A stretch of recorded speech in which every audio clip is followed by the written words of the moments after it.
आपल्या परिसरातील राजकीय, क्राईम व सामाजिक अपडेट जाणून घेण्यासाठी पाहत रहा स्टार वन न्यूज वर्तमान.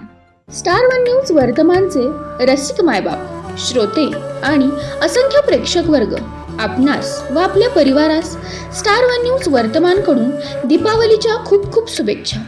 शुभेच्छुक संपादक रोहन तानाजी नाईक नवरे, सल्लागार India news 28 Pune division head Dilip Sukhdev Gaikwad, प्रतिनिधी अनिल गंगाराम लोखंडे, व्हॉइस अँकर कीर्ती रोहन नाईक नवरे. नमस्कार, मी राजेश जाधव, महाराष्ट्र नवनिर्माण सेनेचे पक्षप्रमुख सन्माननीय राजसाहेब ठाकरे यांच्या आशीर्वादानं सन्माननीय जिल्हाध्यक्ष तानाजीराव सावंत साहेब यांच्या मार्गदर्शनाखाली आणि पक्ष निरीक्षक यांच्या माध्यमातून खानापूर विधानसभेची महाराष्ट्र नवनिर्माण सेनेची उमेदवारी, अधिकृत उमेदवारी मला मिळाली आहे. खानापूर मतदारसंघामध्ये प्रस्थापित घराणेशाही आणि या घराणेशाहीला मनसेच्या माध्यमातून छेद देण्याचा प्रयत्न आणि नवनिर्माणाची कास धरून प्रगतीची वाटचाल करत या मतदारसंघामध्ये अनेक असे प्रलंबित प्रश्न आहेत. आपल्या न्यूज चॅनलच्या माध्यमातून मतदारांना मला सांगायचं आहे की आपण हे विसरू नका की या मतदारसंघामध्ये खानापूर या ठिकाणी विद्यापीठाचं उपकेंद्र आणि त्या उपकेंद्राच्या माध्यमातून समतोल विकास साधला जाणार आहे, सर्वांगीण विकास साधला जाणार आहे. शिक्षणाचा सारखा इतका चांगला आणि दूरगामी परिणाम या भागावरती होणार आहे. आटपाडी असेल, खानापूर असेल, विटा शहर असेल, या सर्व भागामध्ये इथल्या तरुणांना त्या ठिकाणी संधी मिळणार आहे. 2014 साली मंजूर झालेलं जे उपकेंद्र आहे त्याच्यावरती केवळ राजकारण होतंय, आश्वासनं दिली जात आहेत, खेळवलं जात आहे आणि केवळ नौटंकी या मतदारसंघामध्ये चालू आहे. आपल्या भागामध्ये भेदभाव केला जातोय, घाटाच्या खालचा आणि घाटाच्या वरचा, अशा प्रकारचा भेदभाव चुकीचा आहे. सुदैवानं माझं मूळ गाव पारे हे आहे. सध्या वास्तव्यास आमचे आजोबा हे शेटपळे तालुका आटपाडी या ठिकाणी आहेत. माझी उमेदवारी ही समतोल असणार आहे आणि या मतदारसंघाचा विकास देखील समतोल प्रमाणातच होईल. विकासाचा अनुशेष महाराष्ट्र नवनिर्माण सेना या ठिकाणी भरून काढेल. मतदारसंघामध्ये अनेक पाटबंधाऱ्याची कामं झाली, पण त्याचा दर्जा किती आहे? त्या कामाची, विकासाची जी काही कामं होतात, पायाभूत सुविधांची जी काही कामं होतात, त्याच्यामध्ये प्रचंड भ्रष्टाचार असतो. कोट्यवधीचे निधी आणता तुम्ही, तुमच्या उतार्यावरती बोजा चढवून निधी आणत नाही. सर्वसामान्य जनतेचा टॅक्सच्या रूपातला पैसा हा तिजोरीत सरकारी जातो आणि तो निधी हा इथं खर्च केला जातो. केलेल्या कामाचं तुम्ही श्रेय घेता, पण ते केलेलं काम एका वर्षाच्या आतमध्ये उद्ध्वस्त होतं. एका पावसामध्येच तो रस्ता खचला जातो, ते डांबर निघून जातं. दर्जेदार रस्ते नाहीत, कुठल्याही सोयी सुविधा आणि जी काही पायाभूत या ठिकाणी कामं होतात, अतिशय निकृष्ट दर्जा कामाचा असतो. मनसे या मतदारसंघामध्ये आगामी काळामध्ये माहुताचा जसा हत्तीला अंकुश असतो त्याप्रमाणे या पुढाऱ्यांच्या वरती मनसेची करडी नजर असेल. आणि तुमच्या माध्यमातून सांगू इच्छितो की प्रत्येक नागरिकानं एक जागरूक नागरिक म्हणून जे काही विकासाचं काम आपल्या गावामध्ये, आपल्या विभागामध्ये होत असेल, त्या ठिकाणी आपण त्या संबंधित ठेकेदाराला प्रश्न विचारला पाहिजे. चुकीचं काम दिसेल तिथं आपण रोखलं पाहिजे. माझी तमाम जनतेला, मतदारसंघातल्या सर्वांना माझी नम्र विनंती आहे की आपण एक दूरदृष्टी असलेलं नेतृत्व, सन्माननीय राजसाहेब ठाकरे यांच्या विचाराने प्रेरित होऊन आम्ही काम करतोय. मागच्या 18 वर्षापासून पक्ष संघटनेमध्ये निष्ठेने आम्ही काम करतोय. आम्ही मागच्या 10-12 वर्षामध्ये या मतदारसंघामध्ये काय काम केलं तर रस्त्यांचे प्रश्न आम्ही आटपाडी तालुक्यातले उचलून धरले. माझ्या स्वतःवरती 10 केसेस दाखल झालेले आहेत. शेकडो कोटी रुपयाचा निधी आला.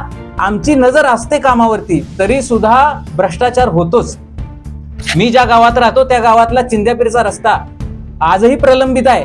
माझ्यासारख्या महाराष्ट्र सैनिकांनी 2013 मध्ये 1 महिना श्रमदान आंदोलन केलं चिंध्यापीरच्या रस्त्यावरती. पूर्वी सातारा ते जवळाशी एसटी त्या रस्त्यानं चालू होती. आजही तो रस्ता झालेला नाही. लोकांनी रस्त्यासाठी संघर्ष करावा? एवढी दुर्दैव अवस्था, पायाभूत सुविधांसाठी, मूलभूत गोष्टींसाठी लढावं लागतंय. आजही ही देशाच्या स्वातंत्र्यानंतर खूप मोठी शोकांतिका आहे. मला सर्वसामान्य जनतेला, मतदाराला सांगायचं आहे की तुमच्यातला असणारा या घराणेशाही आणि प्रस्थापितांच्या विरोधातला राग, जो संताप आहे, तो महाराष्ट्र नवनिर्माण सेनेच्या माध्यमातून आम्ही पर्याय बनवून तुमच्या समोर आलेलो आहे. येत्या 20 नोव्हेंबर रोजी आपण सर्वांनी या सर्व स्वार्थी आणि लबाड ढोंगी या राजकारण्यांच्या विरोधात आपण एकजुटीनं, ताकदीनं आणि या मतदारसंघाचं, मी राजेश जाधवनं जे काही विकासाचं स्वप्न पाहिलंय ते सत्यात उतरवण्यासाठी आपण साथ द्यावी. आपल्या मतदारसंघामध्ये पर्यटनाचे अनेक ठिकाण आहेत, गडकिल्ले आहेत, 2, एक कोळदुर्ग आहे आणि एक भूपाळगड. हिंदवी स्वराज्याचे संस्थापक छत्रपती शिवाजी महाराजांचे गुप्तहेर प्रमुख, त्यांची बहिर्जी नायकांची त्या ठिकाणी भूपाळगडावरती समाधी आहे. तीर्थक्षेत्र शुकाचार्य आहे, खरसुंडीचं सिद्धनाथ देवस्थान आहे, रेवणसिद्ध आहे, दरगोबा आहे, अगस्त्य ऋषींची तपोभूमी आहे.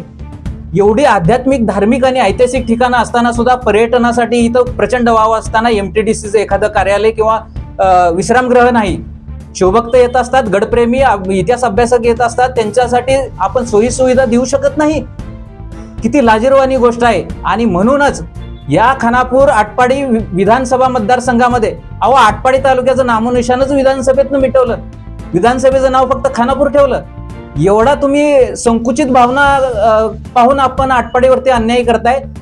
सर्वसामान्य आटपाडीकर जनतेने या मतदानातनं दाखवून द्यावं की जे स्वार्थी, जे एका रात्रीत पक्ष बदलतात, अशांना आपण यावेळी मतदानातनं आपण जाब विचारावा आणि येणाऱ्या प्रत्येक उमेदवाराला आणि त्यांच्या कार्यकर्त्याला आपण प्रश्न विचारावा अशी माझी विनंती आहे. मी स्वतः राजेश जाधवनं या विधानसभेमध्ये 3,46,000 मतदार आहेत. त्यापैकी जे लोक मला साथ देतील आणि जर सुदैवानं, आपल्या कृपेनं मला या विधानसभेच्या सदस्यत्वाची जर संधी दिली तर विधानसभेमध्ये खूप मोठा आवाज या आपल्या लोकांसाठी उठवला जाईल. तुम्हा सर्वांना अभिमान वाटेल असा खानापूर, आटपाडी आणि विसापूर हा मतदारसंघ केल्याशिवाय मी राहणार नाही. आणि मी स्वतः विधानसभा सदस्य जर झालो तर स्वतः मिळणारं जे 2.5 लाखाचं वेतन मासिक आणि कार्यकाळ संपल्यानंतर जे काही मानधन मिळणार, पेन्शन मिळणार आहे, मी लोककल्याणासाठी वापरणार आहे. गडकिल्ले संवर्धनासाठी मी गेली 10 वर्ष झालं काम करतोय, किल्ल्यांच्या संवर्धनासाठी काम करणार आहे. सन्माननीय राजसाहेब ठाकरे हे नेहमी म्हणत असतात की गडकिल्ले ही महाराजांची खरी स्मारक आहेत आणि ती जतन झाली पाहिजेत. तो खरा आपला वारसा आहे. मावळ्यांनी आपल्या रक्त सांडलेला आहे आणि ती स्थानं, ती ठिकाणं आबादित राहिली पाहिजेत, तरच आपण भावी पिढीला काहीतरी देऊ शकतो. आणि पुन्हा एकदा आपल्याला विनंती करतो की आपण आशीर्वाद रूपी आम्हाला पवित्र दान करावं, एवढी विनंती करतो आणि थांबतो. धन्यवाद. 2024च्या निवडणुकीमध्ये एकूण मनसेचे किती कॅन्डिडेट उभे आहेत? हा आता काल आजपर्यंत एबी फॉर्म वाटले जात होते. मला अजून त्याची माहिती नाही की महाराष्ट्रभर किती एबी फॉर्म वाटले. कालपर्यंत मला जो एबी फॉर्म मिळाला तोपर्यंत 128 उमेदवारांना एबी फॉर्म दिलेले होते. आजचा आकडा मी काही सांगू शकणार नाही. त्यातनं किती लोकांनी अर्ज भरला? जवळजवळ सगळ्याच उमेदवारांनी अर्ज भरलेला आहे. हे जे भरलेले अर्ज आहेत हे शेवटपर्यंत राहणार की काही कॅन्डिडेट माघारी घेणार? अजिबात नाही. सन्माननीय राजसाहेबांनी भूमिका स्पष्ट केलेली आहे, वेळोवेळी स्पष्ट केलेले आहेत. या 13 तारखेला पण राज्यव्यापी पदाधिकाऱ्यांचा मेळावा घेतला, त्यावेळी पण स्पष्ट सांगितलंय स्वबळावरती मनसेने ही 4थी विधानसभा स्वबळावर लढवलेली आहे.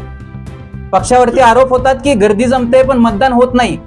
2009ला 2006ची पक्षाची स्थापना होती आणि 9ला 2.5 वर्षाच्या पक्षानं स्वबळावर निवडणूक लढवली.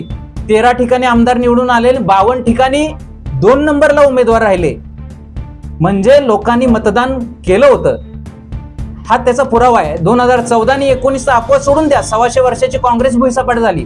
NCP सारखी निवडून येणाऱ्या उमेदवारांची जी मोळी आहे ती सुद्धा 4 आणि 5 वरती आली. त्यामुळे मनसेचं, आपण शिवसेनेचा, बाळासाहेबांचा इतिहास पाहिला तर अनेक बॅडपॅच आले, अनेक संकट आली, पण आम्हाला विश्वास आहे सन्माननीय राजसाहेबांवरती. यावेळी मनसे 100% सत्तेत असेल.